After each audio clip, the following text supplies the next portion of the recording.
வணக்கம். வாழ்வழிக்கும் விஷ்ணுமாயசாமி ஆன்மீக நிலையம் மூலிமா மக்களுக்கு நிறைய பயனுள்ள தகவல்கள் சொல்லிக்கிட்டு இருக்கோம். அதில் இப்போ பார்க்கக்கூடிய தகவல் பார்த்திங்கன்னா, நிறைய பேர் ஒரே நாளில் கோடீஸ்வரன் ஆகணும், ஒரே நாளில் எனக்கு ராஜயோகா வரணும், லாட்ரி டிக்கெட்டில் ஜெயிக்கணும், பந்தயத்தில் ஜெயிக்கணும், அந்த மாதிரி நிறைய மக்கள் நம்மக்கிட்ட ஃபோன் பண்ணி தொடர்பு கொண்டு பேசுகிறாங்க. அதெல்லாம் எப்படி எல்லா மக்களும் இப்போ நிறைய பேர் லாட்ரி டிக்கெட் வாங்குகிற எல்லாருமே அதில் ஜெயிக்கிறது இல்லை. எப்படி அந்த ராஜயோகத்தை நம்ம இயற்கையை வச்சு எப்படி நம்ம உண்டு பண்ணிக்கிறது அப்படிங்கிறத நான் உங்களுக்கு சொல்ல போகிறேன்.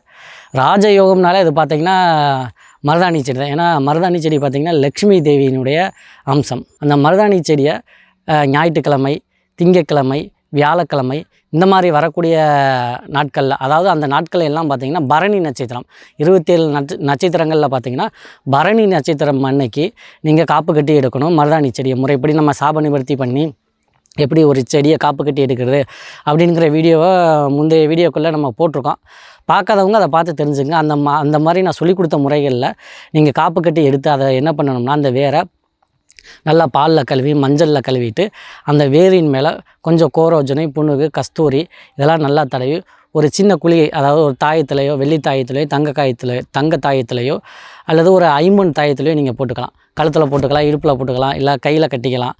அந்த மாதிரி கட்டிக்கிட்டு நீங்கள் மாட்டு பந்தயமோ இல்லை ரியல் எஸ்டேட்டோ இல்லை லாட்ரி தொழிலோ இந்த மாதிரி செய்யக்கூடிய நபர்கள் பார்த்திங்கன்னா உடனே ராஜயோகம் ஏற்படணும் அப்படின்னு நினைக்கக்கூடிய மக்கள் மருதாணி செடியை நான் சொன்ன மாதிரி காப்பு கட்டி எடுத்து நீங்கள் அணிஞ்சுக்கிறதுனால திடீர் ராஜயோகம் உங்களுக்கு உண்டாகும். அதில் ஒரு ரொம்ப ஒரு முக்கியமான விஷயம் என்னென்னு பார்த்திங்கன்னா, அந்த தாயத்தை அணிஞ்சிருக்கும் போது நீங்கள் சைவமாக இருக்கணும், அசைவம் சாப்பிடக்கூடாது, மது இதெல்லாம் அருந்தவே கூடாது. அந்த மாதிரி நபர்களுக்கு மட்டும்தான் அது வேலை செய்யும். ஏன்னா இப்போ நிறைய இடத்துல எங்கே பார்த்தாலும் உங்களுக்கு சின்ன காய்ச்சல்லேருந்து பெரிய நோய்கள் வரைக்கும் வசியம் வரைக்கும் என்ன பண்ணாலும் உடனே ஒரு தாயத்தை கொடுத்து உங்களுக்கு அனுப்பிச்சி விட்ருவாங்க. அந்த தாயத்தை எல்லாருக்கும் வேலை செய்யுமோனா எல்லாருக்கும் வேலை செய்யாது. யார் ஒருத்தவங்க சைவமாக இருக்காங்களோ அவங்களுக்கு மட்டும்தான் அது வேலை செய்யும். ஏன்னா மூலிகைகள் பார்த்திங்கன்னா தெய்வ அம்சத்தோடையும் தெய்வ அருளை உள்வாங்கி கொண்ட மனிதர்களுக்கு மட்டும்தான் அது வேலை செய்யும். அதனால் இந்த லக்ஷ்மியினுடைய அம்சமாக இருக்க அந்த மருதாணி செடியை நீங்கள் வீட்லேயும் வளர்க்கலாம். அதாவது வீட்டில் வளர்க்குறா இருந்தால் உங்களுடைய தென்கிழக்கு மூலையில் மருதாணி செடியை வளர்க்குறதுனால உங்களுக்கு நல்ல பணவரவு ஏற்படும். இல்லை நான் சொன்ன மாதிரி அந்த காப்பு கட்டி எடுத்து நீங்கள் பணம் வச்சுக்கிற பீரோலில் வச்சுக்கலாம், கல்லாப்பட்டியிலே நீங்கள் வச்சுக்கலாம். இதன் மூலயமா உங்களுக்கு அபரிமிதமான ராஜயோகம் வரும்.